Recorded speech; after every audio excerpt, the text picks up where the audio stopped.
Pero ¿qué ventajas nos ofrece la automatización? Si por lo contrario más bien vamos a ser sustituidos.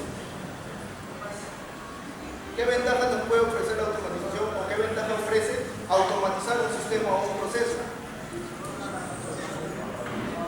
Ahorro de tiempo, y ahorrar tiempo es ahorrar costos, ¿no? Tiempo es dinero. ¿Qué más?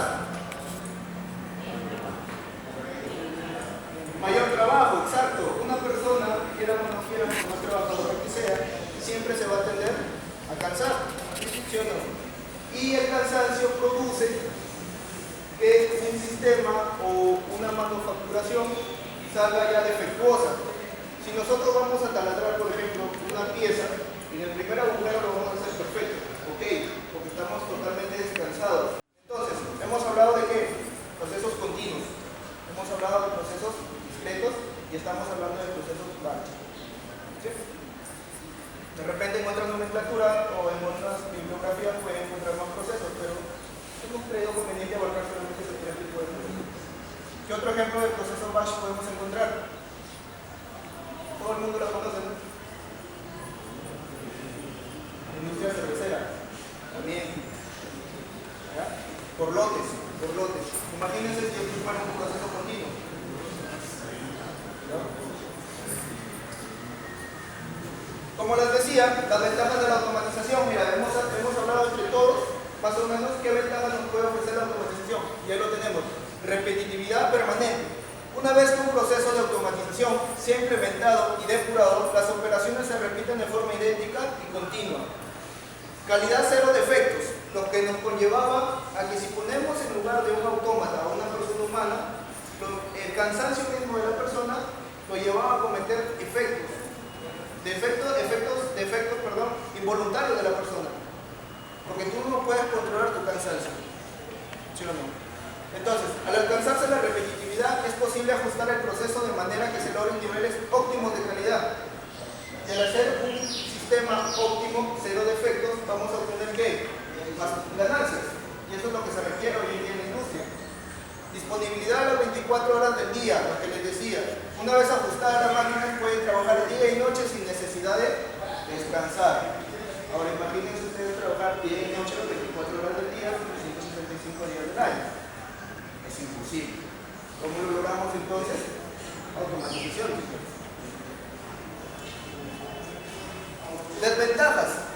¿Ok? Estamos hablando de automatización, parece todo bonito, tenemos ventajas, pero también hay unas ciertas desventajas. Mira, inflexibilidad. Es sumamente costosa o lenta la adaptación al cambio de un proceso automatizado para producir modelos diferentes de productos compuestos por partes diferentes entre sí. Es lógico.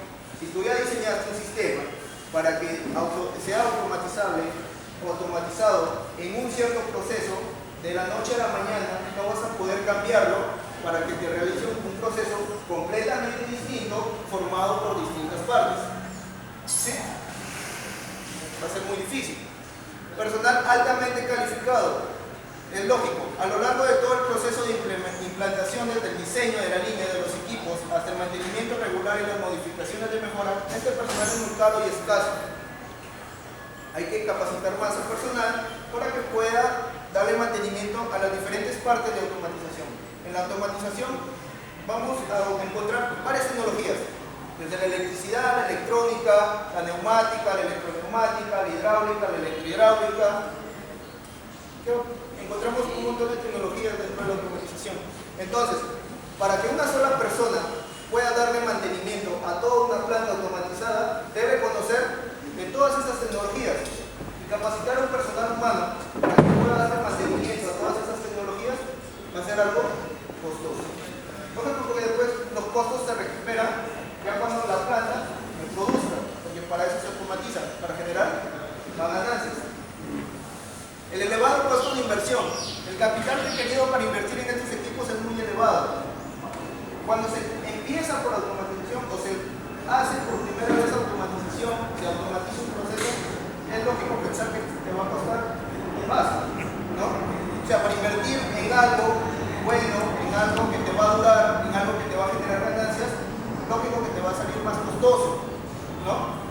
Pero después, como les digo, esos costos se van recuperando a medida que tu planta trabaje y te genere más ganancias. automatización, lo que les decía, algunas de las tecnologías que intervienen dentro de la automatización. Por ejemplo, el sistema de automatización mecánica. La mecánica que nos ofrece, los mecanismos habituales como engranajes, correas de transmisión, palancas, etc. ¿no? Dentro, por ejemplo, de los engranajes encontramos una infinidad de engranajes. De las correas de transmisión también las hay en varios modelos. ¿Sí? También podemos encontrar, ¿qué más podemos encontrar dentro de la mecánica? Podemos encontrar hielas, podemos encontrar cigüeñales, podemos encontrar cadenas, rodamientos, ¿verdad?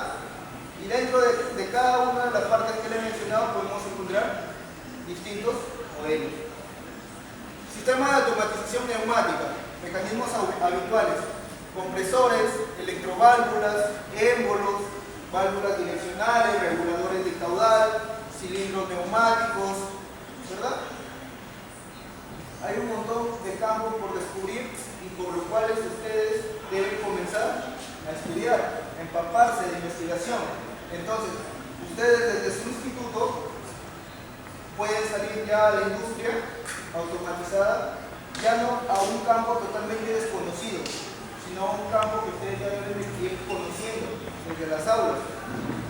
Por eso es que nuestra empresa, viendo esa necesidad, diseña estos módulos de entrenamiento en electroneumática y neumática. Ahorita lo que estamos viendo son los sistemas de la tecnología hidráulica y la tecnología electrohidráulica. Los módulos de arriba nos proporcionan todo lo que es señales eléctricas. Entonces ya estamos uniendo dos tecnologías, lo que es la electricidad y lo que es la hidráulica netamente pura. Al unirse esas dos tecnologías, ya estamos haciendo lo que es electrohidráulica. Y con electrohidráulica ya podemos hablar un poco de automatización, porque estamos juntando dos tecnologías. ¿Sí? La ventaja de unir dos tecnologías es que nos abre un campo más extenso de posibilidades. Al unir electricidad con hidráulica, ya estamos hablando de mandos a grandes distancias. Tu proceso puede estar de aquí a la entrada y tú estar aquí con tu tablero y solamente estar presionando pulsadores. O mediante una pantalla, el sistema SCADA, revisar cómo va tu proceso. Si hay alguna falla, detectarlo, ¿verdad? Pero todo eso tenemos previamente que conocerlo, estudiarlo.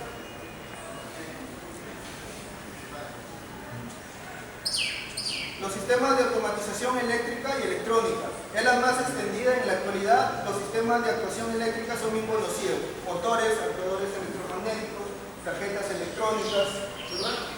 ¿Quién no conoce la electricidad y quién no conoce la electrónica? Sistemas de automatización hidráulica. Aquí me quiero detener un poco. Hidráulica. ¿A qué nos suena a nosotros cuando escuchamos la palabra hidráulica? Agua, ¿verdad? Agua. Pero en la industria, en los procesos automatizados, a veces no se utiliza agua, sino que se utiliza aceite. Por eso cambia de nombre. Nos hemos mal acostumbrado nosotros a describir hidráulica y relacionarlo con los procesos con hidráulica. En realidad, cuando ya utilizas tú algún tipo de aceite, ya no se convierte en hidráulica, sino en ¿qué? Óleo hidráulico, ¿verdad? Porque estás utilizando la tecnología de un aceite. Pero bien, vamos a seguir hablando de hidráulica, porque de repente oleohidráulica nos va a confundir un poco. La oleohidráulica. ¿Qué es la oleohidráulica o la hidráulica? La hidráulica aprovecha las características físicas de un fluido. ¿Para qué? ¿Para qué utiliza un fluido la hidráulica? ¿Con qué propósito? Para poder transmitir energía. ¿Y para qué nosotros necesitamos transmitir energías? Para poder producir movimiento. ¿Sí? Lo que hacemos es un proceso de energía hidráulica hacia energía mecánica, que requiere movimiento. La hidráulica no es como la neumática. La neumática, el aire se escapaba, ¿no? Porque regresa al medio ambiente. Pero en hidráulica no. El aceite tú no lo puedes tirar al medio ambiente. Entonces lo que se hace en hidráulica es mantener un circuito conectado. Si haces presión en uno, en el otro tiene que regresar tu líquido. ¿Sí? Una de las ventajas de la hidráulica es que este líquido es fácilmente recuperable, ¿verdad? Ahí está. Simplicidad en el trabajo, pocas piezas en movimiento. Para nosotros hacer un sistema hidráulico necesitamos en realidad pocas piezas. Necesitamos un elemento que nos proporcione el líquido, el caudal, que es una bomba. ¿Sí? Necesitamos de repente para proteger nuestro sistema hidráulico una válvula que nos limite la presión. Y como ya lo dije, esa válvula se llama limitadora de presión, que nos protege contra sobrepresiones. ¿Qué más? Para yo poder indicar el sentido en el cual va a trabajar mi actuador, por ejemplo en el cilindro lineal, si quiero que se expanda o si quiero que se contraiga, necesito un elemento que me haga ese cambio. ¿Sí? ¿Cómo se llaman esos? Las válvulas direccionales. Y por último necesito un actuador que me convierta la energía hidráulica en energía mecánica. ¿Cuántos elementos he mencionado para poder hacer un sistema hidráulico? Bombas, una válvula de alivio, una válvula direccional y mi actuador. 4 elementos. Son simples, son pocas piezas en movimiento. ¿Hay desventajas? ¿Qué dicen ustedes? ¿Hay desventajas en hidráulica? También las hay. Debido a las grandes presiones que se manejan en hidráulica, se requiere de personal altamente calificado para realizar un buen mantenimiento en estos sistemas. Los elementos utilizados en los sistemas hidráulicos de alta precisión son muy costosos. No vas a comparar tú una válvula manual a una válvula o una electroválvula, o de repente una válvula manual a una válvula proporcional. ¿Sí? Una válvula proporcional a una servoválvula. Son elementos que ya te van costando más, pero que en tu automatización te dan unos resultados más precisos. Aplicaciones de la hidráulica en la industria, ya lo hemos visto. Mira, se emplea en la construcción, en las compuertas, en las presas, en las turbinas, etc. También se utilizan en la fabricación de automóviles, como en los elementos de un automóvil. Ahora ya hablamos de frenos hidráulicos, ya no hablamos de frenos mecánicos. Hablamos de direcciones hidráulicas, ya no hablamos de direcciones mecánicas. ¿Sí? ¿Se te hace más fácil conducir un auto con dirección hidráulica o con dirección mecánica? La mecánica, para dar una simple vuelta, tenía que darle como 100 vueltas al timón. ¿Verdad o no? Con la dirección hidráulica ya no. Giras un poco tu timón y todo ya está quebrado. ¿Verdad? ¿Qué también hablamos en los automóviles? En las suspensiones. ¿Sí? Suspensión hidráulica. También. En las grúas, en los trenes de aterrizaje de aviones, timones, barcos y aviones, etc. Por ejemplo, en un regulador de caudal. Si tú el conducto que tienes para que tu fluido vaya sin problemas, ¿no?, pueda fluir rápidamente, lo vas disminuyendo poco a poco, va a haber una determinada área que le va a hacer, por decirlo así, el pare a tu fluido hidráulico, ¿no? Oye, detente, por aquí no vas a pasar, ¿no? Entonces, como tu fluido hidráulico va a ser constante, esa pequeña área que va a impedir tu fluido hidráulico no se va a regresar. No va a decir, ya bueno, pues no va a pasar, me voy. No, va a tener que pasar de todas maneras. ¿Pero qué? A esa determinada área le va a hacer fuerza, ¿no? Y esa fuerza va a ser perpendicular a esa área. Entonces, cuando ya encontramos una obstrucción al paso del fluido, recién van a hacer la presión. ¿Me captaron la idea o no? Muy bien. Las unidades de presión. Hablamos nosotros de Newton sobre metro, que es el Pascal. Pero el Pascal de repente es una unidad muy pequeña para las grandes presiones que nosotros manejamos. Por eso es que se crearon más unidades de medida. ¿Quién me menciona otra unidad de medida de presión? El bar. Megapascales. ¿Sí? El PSI. También. Entonces, son unidades más adecuadas para medir las grandes presiones que nosotros trabajamos en los sistemas automatizados, en los procesos hidráulicos. Y si hablamos de presión, que es una variable física, de repente en nuestros sistemas hidráulicos también queremos saber de esa variable, queremos medir, queremos monitorear esa variable física. ¿Qué necesitamos? Los manómetros. Mira, te presento los manómetros. Estos traen escalas en PSI y en bares. Hay algunos que traen en megapascales y en bares. ¿Sí?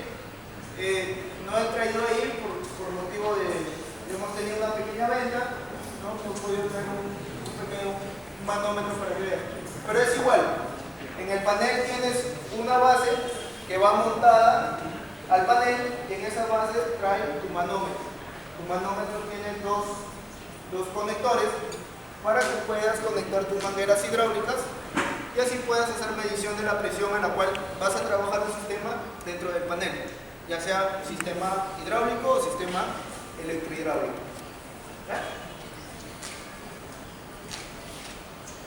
Estamos hablando del caudal, pero no sabemos nosotros qué es el caudal. ¿Con quién me dice que es caudal? Aunque sea leyendo la pizarra. Se define caudal como la relación de volumen desplazado de un líquido en un lapso de tiempo. Dicho de otra manera, es la intensidad con la que fluye un líquido. Una jeringa con líquido adentro y con la fuerza con la cual tú presionaste la jeringa salían estos pequeños chorros de agua por los agujeros de la pequeña esfera. ¿Sí? Ley de Pascal. ¿Y cómo Pascal llegó a esto? Pascal alguna vez estuvo ¿no? haciendo sus experimentos, tenía una botella de vino con su corcho y lo que hizo simplemente fue presionar el corcho contra la botella. ¿Qué creen que le pasó a la botella? Reventó. ¿Por qué? Porque la fuerza que utilizó Pascal en el corcho se transmitió de manera uniforme por todas las paredes de la botella y de manera perpendicular. Al haber una fuerza en una área, ¿qué es lo que hay? Presión. Entonces la botella no aguantó la presión y reventó. Muy bien. Fuerza sobre área, ustedes ya saben que es presión. Aplicaciones de la ley de Pascal. Mira, hay una pequeña prensa. ¿Lo podemos relacionar con qué? Con el gato hidráulico. Pero también ahora en la industria ya se observan estos. Prensas terminales. ¿Sí? Tú mismo puedes prensar un terminal de un cable de grandes dimensiones. Encontramos esto. Tú mismo lo puedes hacer. ¿Qué es eso? Eso es un extractor de rodamientos, un extractor de ejes. ¿Sí? Mediante estas pequeñas garras que se ven acá, lo montas al cuerpo del cilindro y por acción de palanca, bombeando, tú puedes extraer tu pequeño rodamiento con tu fuerza, tu misma fuerza. ¿Sí? ¿Se dan cuenta cómo es los principios de la hidráulica? De una pequeña fuerza, nosotros podemos obtener fuerzas de grandes magnitudes. El gato hidráulico. Ahora sí, elementos del sistema hidráulico. Partimos de quién? Del elemento que nos provee el fluido hidráulico, la bomba hidráulica. Pero la bomba hidráulica no trabaja por sí sola. ¿Quién hace trabajar a mi bomba hidráulica? Un motor eléctrico. ¿Sí? Los grupos hidráulicos podemos observar motor eléctrico, podemos observar una bomba hidráulica, vamos a poder observar una válvula de alivio, que son las limitadoras de presión, y vamos a poder observar un manómetro para saber a qué presión va a trabajar nuestro sistema. Bueno, para regular el caudal. ¿Sí o no? ¿Pero qué gano yo regulando mi caudal? Haciendo el espacio por donde fluye mi líquido más pequeño o más grande. ¿Qué ganábamos con eso? Velocidad. Perfecto. Entonces, con una válvula reguladora de caudal, lo que yo me aseguro, o lo que yo quiero, obtengo, es que mi actuador, en este caso nuestros cilindros hidráulicos lineales, puedan ir de manera más rápida o más lenta. ¿Sí? Muy bien. Para eso sirve la válvula reguladora de caudal. Se utiliza para regular la velocidad del actuador. Esta depende de la cantidad de aceite que se le envía por unidad de tiempo. Es posible regular el caudal con una bomba de desplazamiento variable, pero en muchos circuitos siendo más práctico utilizar una bomba de desplazamiento fijo y regular el caudal con una válvula reguladora de caudal. Yo te presento aquí dos válvulas reguladoras de caudal, ¿ya? ¿Qué diferencia hay entre una y otra?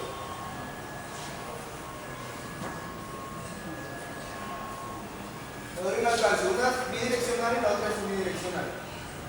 ¿Me puedes decir cuál es bidireccional? ¿Esta o esta? ¿Izquierda o derecha? ¿Derecha bidireccional?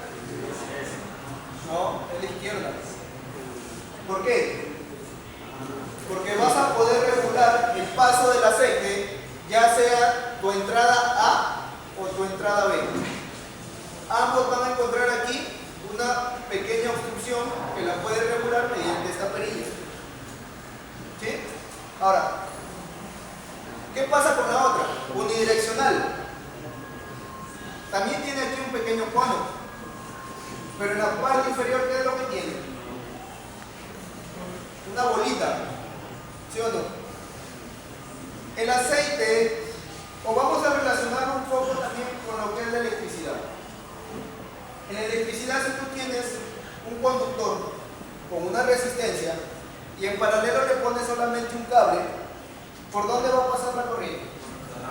Por el cable. ¿Por qué? Porque ofrece menos resistencia. ¿Sí o no?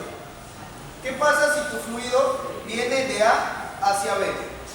¿Por dónde se va a ir tu fluido? Por aquí ya no va a poder pasar. ¿Sí o no? Porque la bola se está presionando contra el cuerpo de tu válvula, ¿no? Entonces, si tú esto lo regulas, lo abres un poco, tu fluido va a venir por acá, o encontrando la regulación aquí. ¿Viste? Se reguló. Ahora, ¿qué pasa si conectas al revés esta válvula? O sea, tu entrada está en B. ¿Qué va a pasar? Como la presión o el caudal que va a pasar de B va a ser más grande la presión que ofrece este pequeño resorte, esta pequeña bola se va a abrir, ¿no? Y como por aquí ya encuentra vía libre, el fluido ya no va a pasar por acá. Es como la corriente, ¿no? Entonces aquí ya no encuentra estrangulación, ya no encuentra regulación el fluido. Va a pasar libremente. Por eso se le llama unidireccional, porque se regula o se estrangula de un solo sentido. En este caso, de A hacia B. No como la de A, que tú puedes conectar de A hacia B o de B hacia A. ¿Sí? Esta pequeña válvula, porque tú también tienes una válvula, se le conoce como válvula check o antirretorno. ¿Ya? Las válvulas direccionales son aquellas que abren y cierran el paso y dirigen el flujo en un sentido u otro a través de las distintas líneas de conexión. Se pueden clasificar por el número de pasos que tienen, el número de entradas y salidas que tienen y por el número de posiciones que puedan actuar. Que les decía, 4-2, 4-3, 5-3, 5-2, 5-4, etc. Atendiendo a esta definición, las primeras válvulas direccionales que nos encontramos son las llamadas unidireccionales o las antirretorno, la que te decía, mira, o las válvulas check, ¿no? Estas solamente permiten el paso del fluido de un lugar a otro, porque si lo pones en el sentido contrario, más bien vas a encontrar un cierre, ¿no? No te va a dejar pasar el fluido. Nos permite mejorar nuestra capacidad, nos permite mejorar lo que debemos aprender. Ya jóvenes recomiendo que esto es bastante agradable la presencia de esta empresa, así vamos a invitar a muchas empresas, de tal manera que lo vengan a conocer, que ellos están inventando, están innovando de acuerdo a lo que ya está hecho. Jóvenes, les agradezco la presencia, agradezco nuevamente a los ingenieros de la empresa y una parte para ellos.